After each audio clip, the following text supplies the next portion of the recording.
নমস্কার বন্ধুরা, আশা করি তোমরা সবাই খুব ভালো আছো। আমিও খুব ভালো আছি। তো আজকে বুধবারের সকালটা আমি একটা গান গেয়ে তোমাদের সাথে শুরু করলাম। তো দেখো, প্রথমেই ছাদে এসেছিলাম ভোরবেলা উঠে পদ্ম গাছগুলো দেখার জন্য যে জল ঠিকঠাক আছে কিনা।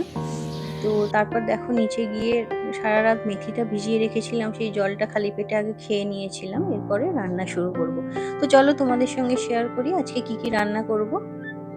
তো দেখো এখানে পটল আর আলু আগের দিন রাত্রেবেলায় কেটে রেখেছি, এটা আলু পটলের তরকারি বানাবো। ডাল বসিয়ে দিয়েছি প্রেসার কুকারে। আর এখানে আছে পাবদা মাছ, এটা কালো জিরে ফোড়ন দিয়ে রান্না করব।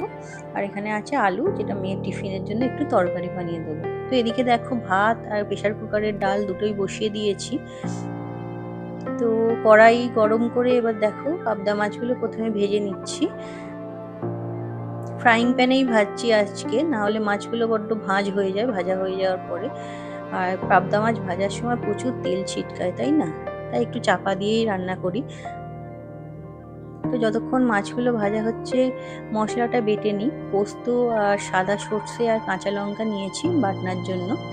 দেখো ততক্ষণে মাছগুলো আমার মোটামুটি ভাজা হয়ে গেছে।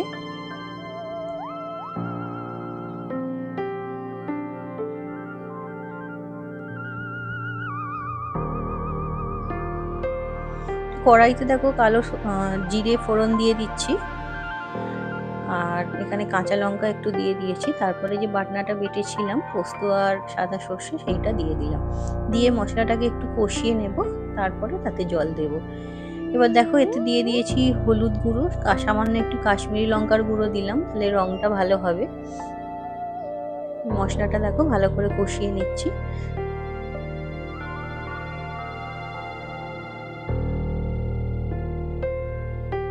যেহেতু সর্ষে বাটা দেওয়া আছে, বেশিক্ষণ গ্যাসের ফ্লেম হাই করে রাখা যাবে না, নাহলে তেতো হয়ে যাবে। তো আমি একটু সামান্য ভেজে নিয়ে দেখো এর মধ্যে জল দিয়ে দিয়েছি। এরপর এর মধ্যে ভাজা মাছগুলো দিয়ে দেবো।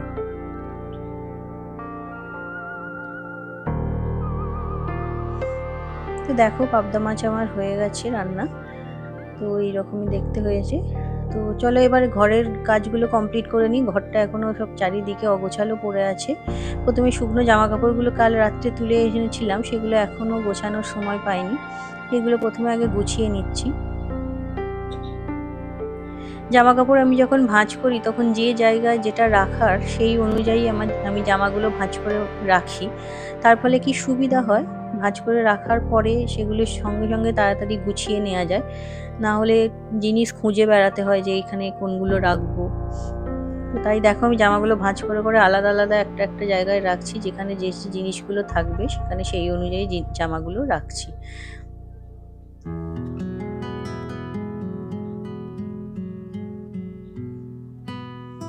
কাল ভালো রোদ উঠেছিল, তাই জামা কাপড় মোটামুটি সবই শুকিয়ে গেছে।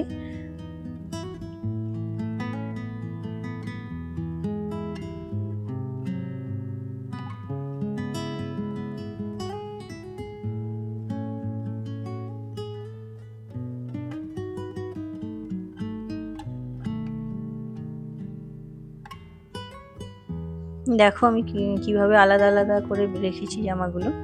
তো সেগুলো আমি গুছিয়ে নিয়েছি, তারপরে বিছানাটাও পরিষ্কার করে নিয়েছি।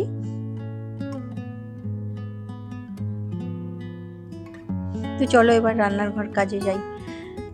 এখানে দেখো মেয়ের যে আলুর তরকারিটা বলেছিলাম সেটা বসিয়ে গিয়েছিলাম। তো আলুর তরকারিটা আমার হয়ে গেছে, আমি এবার নামিয়ে নিচ্ছি। এদিকে আলু পটলটা বসানো ছিল কড়ার মধ্যে, সেটাও মোটামুটি হয়েই গেছে দেখছি। এটাও এবার নামিয়ে নেব।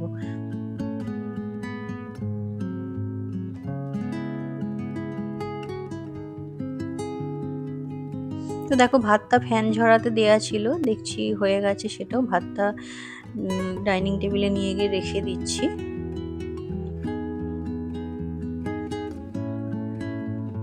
তো রান্না আমার আজকে মোটামুটি কমপ্লিট, সব কিছুই হয়ে গেছে। এবার আমি ওভেনটা আর স্ল্যাবটা ভালোভাবে পরিষ্কার করে নোংরা বাসনগুলো মেজে নেব। তারপরে ছেলেকে ডাকবো, ছেলের স্কুল আছে আজকে, ও এখনো ঘুম থেকে ওঠেনি।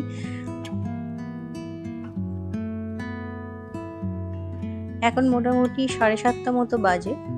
আমার এদিকের কাজ মোটামুটি কমপ্লিট হয়ে গেছে। এবার ছেলেকে খাওয়ানো, ওকে রেডি করা, এগুলোই করতে হবে। বাসনগুলো মেজে নিই তার আগে।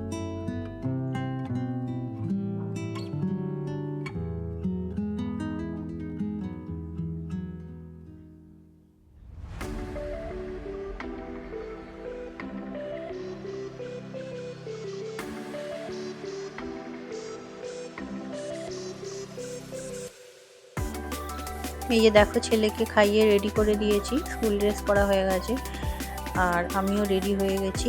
আজকে এই কুর্তিটা পরেছি, অনেকদিন পর এটা পরলাম। তো যাই হোক, চলো যাওয়া যাক।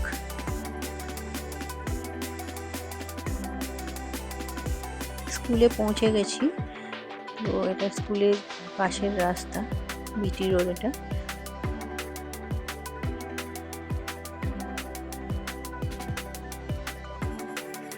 জলের বোতলগুলো সকাল থেকে ভরার টাইম পাইনি, তো তাই স্কুলে দিয়ে এসে ওকে জলের বোতলগুলো ভরতে বসেছিলাম। অনেকগুলো বোতলই দেখছিলাম ফাঁকা হয়ে গেছে, তো জলগুলো আগে ভরে নিই, তারপর মেয়ের রুটিটা এখনো বাকি আছে, রুটিটাও করতে হবে।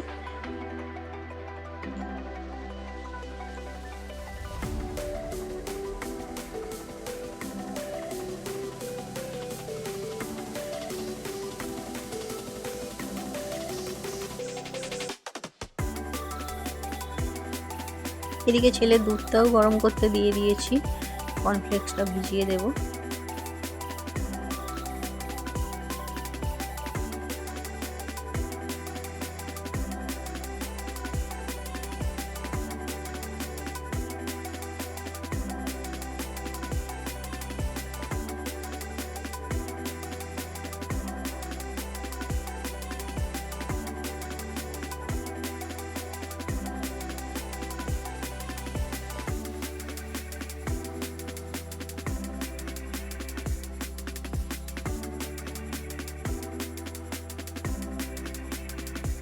রুটিগুলো জলে ধুয়ে সামান্য রেখে দিচ্ছি, একটু পরে টিফিন বক্সে ভরে দেব। তো ততক্ষণে ছেলের কর্নফ্লেক্সটা ভিজিয়ে নিই।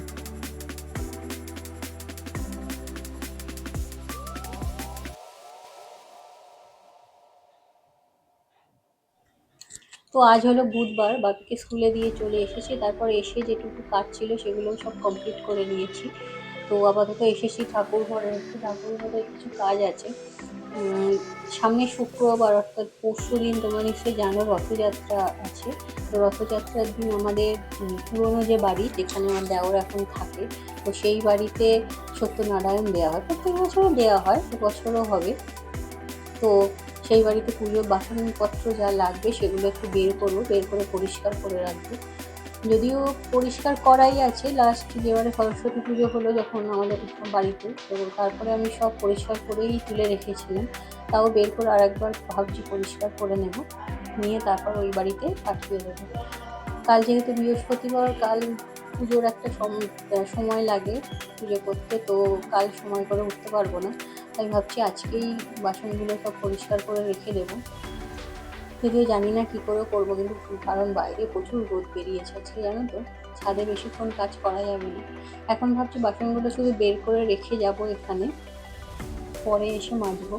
যদি সকালে একান্ত নাই হয়, বিকেলের দিকে এসে মেজে নিয়ে রাখবো, পরিষ্কার করে রাখবো, তাহলে বাসনগুলো কালকে যদি পাঠিয়ে দেওয়া হয় অসুবিধা হবে না। কাল করলেই অনেক দেরি হয়ে যাবে, জানো তো, সমস্যা হয়ে যাবে। তো যাই হোক, আজকেই কাজটা করে নেবো ভাবছি। তার আগে এখানে ঠাকুর ঘরটাও মুছে নেব, তাও প্রায় সময় হয়েই যাচ্ছে। বাবানকে বাসে তুলে দিয়ে তারপর বাবিকেও আনতে যেতে হবে, এনে তারপরে দেখি যদি সময় পাই তো পরিষ্কার করে নেব। প্রচুর গরম পড়েছিল না, তো বৃষ্টি হচ্ছে না, দুদিন বৃষ্টি হয়নি, তো তাতেই এত গরম লাগছে। কিন্তু আকাশটা খুব সুন্দর লাগছে, বুঝলে কি সুন্দর লাগছে না, একদম শরৎকালের আকাশ যেরকম হয় এইরকম লাগছে। শরৎকালের আকাশ আমার খুব ভালো লাগে, জানো, পেঁজা পেঁজা মেঘ থাকে। আজকেও আকাশটা সেই রকমই হয়ে আছে। বৃষ্টি হয়তো হবে না, তবে রথযাত্রার দিন প্রত্যেকবারে একটু হলেও বৃষ্টি হয়, হয়তো পরশু দিন হবে, তো দেখা যাক। তোমাদের সঙ্গে নিশ্চয়ই শেয়ার করবো সেদিন সারাদিন কি করছি। তো চলো নিচে যাই, মেয়েকে খেতে দিয়ে এসেছি, ও রেডি হয়ে যাক, তারপর ওকে বাসায় তুলে দিয়ে বাবিকে আনতে যাবো। চলো। তো স্কুল থেকে এসে দেখো একটু অ্যালোভেরা পাতাগুলো থেকে জেল বের করছিলাম। তো আজকের ব্লগটা আমার এইটুকুই, আশা করি তোমাদের ভালো লেগেছে। যদি ভালো লেগে থাকে অবশ্যই লাইক করে দিও, চ্যানেলটাকে সাবস্ক্রাইব করে দিও। ভালো থেকো, সুস্থ থেকো, টাটা।